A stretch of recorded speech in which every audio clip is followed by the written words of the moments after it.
Hi friends అందరికీ. అందరూ ఎలా ఉన్నారు? అందరూ బాగున్నారా? ఈరోజైతే నేను మన ఛానల్లో కాకరకాయ కర్రీ ఎలా చేసుకోవాలో చూపిస్తాను. కాకరకాయ పులుసు. అదేంటి కాకరకాయ పులుసు కూడా చూపిస్తారా అని అంటే, ఎవరికైనా కాకరకాయ చారు, కాకరకాయ పులుసు చేసుకోవచ్చు. బట్ నా స్టైల్లో నేను ఎలా చేస్తానో చూపిస్తున్నాను. ముందుగా మనమైతే కాకరకాయ కర్రీ కోసం పల్లీలైనా, నువ్వులైనా ఉంటే ఏవైనా సరే అవి గుప్పడు ఉంటే అవి 2 కూడా వేసుకోవచ్చు. అవి కొంచెం వేయించి దంచుకోవాలి. ఇలా రోట్లోనే దంచుకోవాలి. అప్పుడే ఫ్లేవర్ అనేది బాగుంటుంది. మేమైతే ఎప్పుడు చేసినా ఇలా రోట్లోనే దంచుకుంటాం. మిక్సీ అయితే పట్టం. ఎందుకంటే రోట్లో దంచింది బాగుంటుంది కనుక. అవి దంచి పక్కన పెట్టుకొని తర్వాత కడాయి పెట్టుకోవాలి స్టవ్ పైన ఒక కడాయి పెట్టుకొని అందులో 1/2 టీ స్పూన్ జీలకర్ర, 1/2 టీ స్పూన్ కొంచెం ఆవాలు, ఆయిల్ వేసి ఆయిల్లో వేయాలి. తర్వాత ఉల్లిపాయ ముక్కలు కూడా వేయాలి. అవి మంచిగా ఫ్రై అవ్వనివ్వాలి. కొంచెం ఫ్రై అయ్యాక ఒక 2 ఎండుమిర్చీలు వేయాలి. ఎండుమిర్చి ఎందుకు పచ్చిమిర్చి కారపొడి వేయట్లేదు అంటే వేస్తాను అవి కూడా. అవి కొంచెం వేస్తే ఫ్లేవర్ అనేది బాగుంటుంది లాస్ట్లో. అందుకని చెప్పేసి నేను ఇలా వేస్తాను అన్నట్టు. ప్రతి కర్రీలో ఇలా ఎండుమిర్చి వేస్తాను బాగుంటుందని చెప్పేసి. అందుకని చెప్పేసి నేను వేస్తున్నాను. మీ ఇష్టం, మీరు పచ్చిమిర్చి అయినా వేసుకోవచ్చు, ఎండుమిర్చి వేసుకోవచ్చు. అవి ఏవి లేకపోతే కారపొడి కూడా వేసుకోవచ్చు. నేనైతే వేస్తాను. అవి 2 ఎండుమిర్చి వేసాక 2, 3 పచ్చిమిర్చి కూడా వేసుకోవాలి. అవి మంచిగా వేగాలి. వేగిన తర్వాత కొంచెం అల్లం వెల్లుల్లి పేస్ట్ కూడా వేయాలి.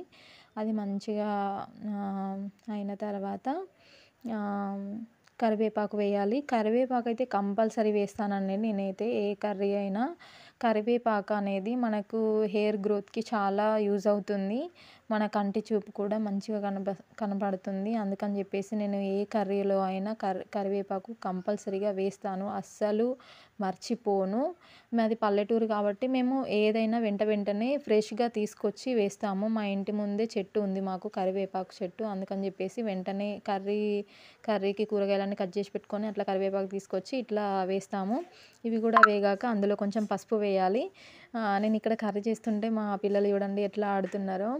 అవి మంచిగా వేగాక అందులో మనం ముందుగా కొంచెం చింతపండు నానబెట్టుకోవాలి.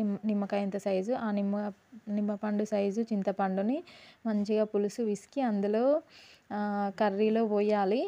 మంచిగా పోసిన తర్వాత ఒక 5 మినిట్స్ అలా పొంగు రానివ్వాలి. పొంగు వచ్చాక అందులో కొంచెం ఒక 1 టీ స్పూన్ అట్లా కారపొడి వేయాలి. ఎందుకంటే కొంచెమే వేసుకోవాలి అట్లా లైట్గా. ఎందుకంటే మనం ఇందాక ఎండుమిర్చి 2, 3 పచ్చిమిర్చి కూడా వేసాం కదా, అవి కూడా కారం ఉంటాయి కాబట్టి ఇందులో ఒక కొంచెం ఎక్కువ కారం ఉంటే 1/2 టీ స్పూన్ అట్లా వేసుకోండి.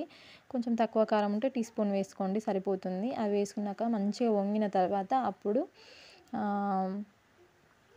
ఈ కాకరకాయ ముక్కలు వేసుకొని మంచిగా పొంగు రానివ్వాలి.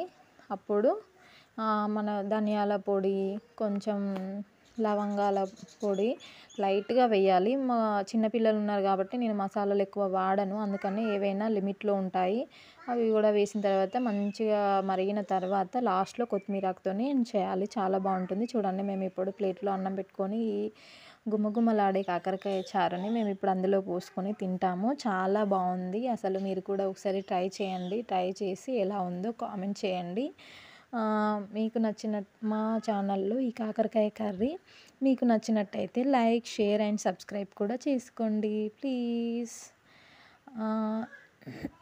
ఎంత బాగుంది చూడండి, చూస్తేనే నోరు ఊరుతుంది కదా. మీకు కూడా ట్రై చేయాలి అని అనిపిస్తే ట్రై చేయండి. ఇలా ఉందో కామెంట్ బాక్స్లో కామెంట్ అయితే చేయండి తప్పకుండా. ఇది అయిపోయేసరికి మా పిల్లలైతే స్మెల్కి మమ్మీ ఏం కర్రీ అని వచ్చి అన్నం పెట్టు అని చెప్పేసి అడుగుతుంది మా పాప అయితే. మా పాపకి, మా హస్బెండ్, మా బాబుకి అందరం కలిసి తిన్నాము. Thank you for watching this video.